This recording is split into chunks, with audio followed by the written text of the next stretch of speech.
Chapter 899, Berserk Sea's Spirit World. The ingredients used for Dacey's pies are much more generous than in Backland. However, they prefer adding some local spices.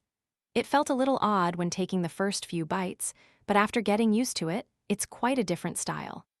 Klein sat inside his hotel and swapped between taking a mouthful of the oily pie and drinking a mouthful of cool, refreshing sweet iced tea.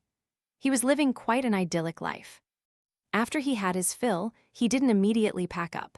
He picked up the top hat on the chair beside him and wore it. Meanwhile, his left palm suddenly turned transparent as his entire body faded away. Klein had entered the spirit world and was planning on traveling to the Podo harbor in the Berserk Sea. He was there to seek out food for creeping hunger. Eskelsen, where he was, did belong to Dacey Bay, but it was nowhere along the coast since it was an island. This was the southernmost island of Dacey Bay, and going past, it meant one's entry into the Berserk Sea. Therefore, the second Klein headed for the predetermined coordinates. An abnormal sight appeared before his eyes. The spirit world's airflows seemed to be materialized as they spun into a wind. They howled as they enveloped a huge region that seemed boundless. It was dim inside, with layers of dark clouds. Bolts of lightning tainted with the deep gloom kept flashing, illuminating the surrounding area like it was the apocalypse. At that moment, Klein felt as though he had arrived in a sea that was eternally ravaged by storms. However, he knew with certainty that this was the spirit world. Indeed, it's just like what many books on mysticism mention. The power involved with the perishing of death has not only changed the atmospheric weather of the sea between the northern continent and southern continent, but it also filled it with disaster and danger. It's how its name was derived. Furthermore, it also broke the barrier between reality and the illusory, tainting and damaging the corresponding spirit world and causing them to affect one another. In the Berserk Sea, if one holds a ritual that involves the spirit world, using powers related to the spirit world, there will be a high probability of an accident occurring, causing unimaginable developments. Klein reflected poignantly as he used his eyes to verify what the books wrote. From his point of view, if it weren't because of this, the various countries in the northern continent wouldn't have waited for Emperor Roselle to find the safe sea route before they had a chance of invading the southern continent. After all, to most high-sequence beyonders, they could easily traverse normal kinds of natural barriers. Roselle's safe sea route wasn't simply geological in nature, but also mysticism in nature. This also meant that since the Berserk Sea and spirit world were influencing each other and overlapped, Klein could directly use the local sea maps to traverse the spirit world's calamities. Recalling the content he had read before, Klein found the correct location and entered the dark spirit world. The howling of the gales sounded from every direction. Even the secondary gusts of wind left a chill running deep down from Klein's soul or spine. This made him believe that if he had traveled in a spirit body state without the use of the Black Emperor card, Tyrant card, and Azek's copper whistle to augment himself, there was quite a good chance of him suffering a serious injury. And if this wasn't the safe sea route, he believed that there was a chance his physical body couldn't withstand the black storms that were filled with death. Compared to the gales, the dark lightning bolts were far more dangerous. Klein suspected that he couldn't even withstand being smote by one of them. As for the hidden maelstrom and the wandering creatures, they were another form of danger. This is a place without any material seawater. I wonder what's at the end of the maelstrom. Klein followed the safe sea route and traversed the land at an adequate speed.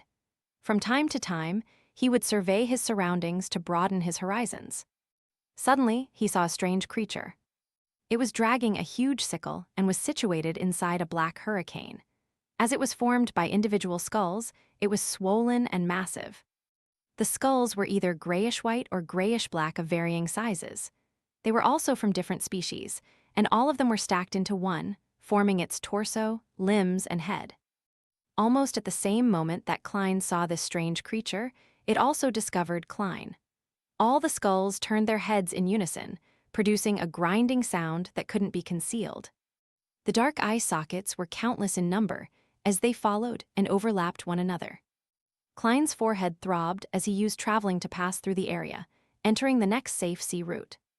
And on the nearby illusory sea, bloody arms and illusory greenish-black tentacles extended out from the sea surface. Outside the city of Silver, a black mausoleum stood inverted over the ground like an inverted pyramid.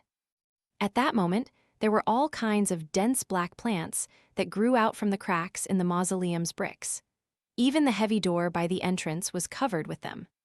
Colin Iliad had 2 swords slung across his back as he stood with 2 other elders of the 6-member council. They were observing the passage that diagonally led them deep underground. Lavia, with her silver, curly hair, watched silently for a moment before saying, "It should be possible already." Unlike how she usually switched randomly between 2 mental states, this shepherd elder was now staid and calm. She didn't show any signs of abnormalities, as her pale gray eyes were deep and placid. Colin gently nodded and took out a bottle of medicine from 2 different compartments on his belt. Unscrewing the lids, he downed them. His light blue eyes rapidly brightened. His unwrinkled skin had blood vessels protrude as they got tinted with silver.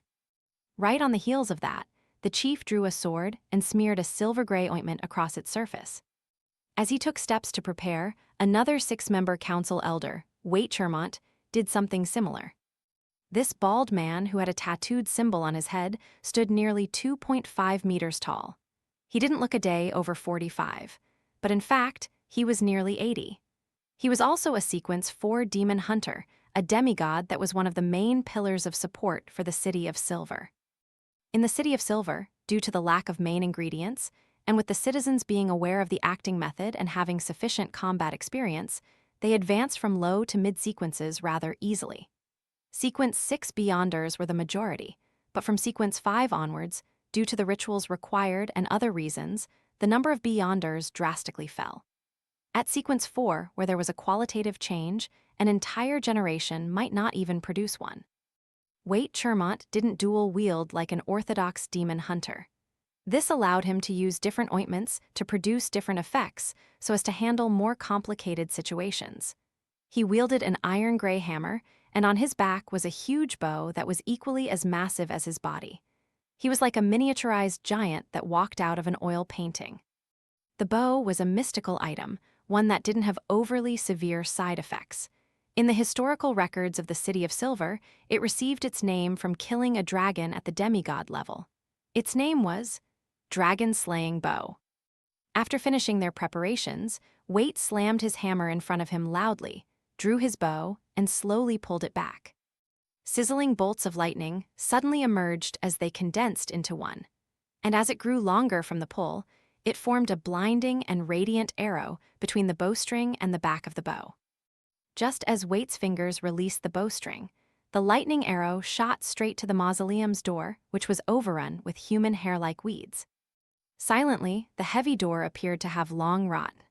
It exploded into pieces along with the electric bolt's explosion, revealing a deep passageway. This passageway shimmered with pale white lights. It extended far beyond what one's eyes could see, giving off a creepy and cold feeling. Colin's eyes suddenly flashed with 2 complex, dark green symbols, and he reflected the mausoleum's entrance in them. A few seconds later, he held his sword diagonally and walked into the mausoleum. Waite slung his dragon-slaying bow, picked up his hammer, and followed closely behind. The purple-robed Lavia's expression remained the same as she followed through the shattered door at a decent pace with her hands empty. As they descended via sections of passageways and staircases, the 3 members of the 6-member council didn't show any unrest or anxiety in the completely silent environment. They allowed their footsteps to echo in their surroundings. After descending 1 level, they suddenly saw a river before them. It was an illusory and jet-black river. Under the river's surface were blood-colored arms that had been skinned. Green baby-faced veins and slippery tentacles with eyes were densely entwined together. They kept flailing upwards in a bid to grab whatever passed them. The river was close to the side of the entrance. There were figures of different heights wearing old clothes with their backs facing the 3 elders. They kept walking back and forth as though they were vexed over the crossing of the river. Suddenly, one of them sensed the trio approaching them. He slowly turned his body to look at Colin, Waite, and Lavia. It was an elder with his hair being completely white. His forehead and the corners of his mouth were deeply wrinkled. His eyes were light blue and hollow. His expression was numb and blank. Colin Iliad's pupils shrank as he recognized the man. It was his brother, the brother that had been possessed by Ammon. He had personally ended his life. At this moment, the other figures turned around, revealing faces that Colin, Waite, and Lovia found extremely familiar.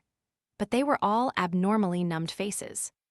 Lovia's expression remained unperturbed, but behind her, an illusory knight more than 5 meters tall had appeared at some point in time. This knight wore ancient silver full-body armor. Its eyes were red like blood as they burned akin to flames. After traversing the safe sea route, for about 10 seconds, Klein arrived at the Berserk Sea's Podo harbor. This place deviated from the main sea route and didn't belong to any country. It was a free city for pirates. When his feet hit solid rock, he randomly produced a face, but he wasn't in a rush to enter the port city, which had buildings randomly laid out. He reached into his pocket and pulled out an iron cigar case. While passing through the Berserk Sea's spirit world, he had sensed Azek's copper whistle trembling slightly. Removing the wall of spirituality, Klein opened the cigar case and took out the ancient and exquisite copper whistle. This copper whistle had lost its usual coldness and mildness, and it was now burning hot. However, this anomaly was rapidly dissipating.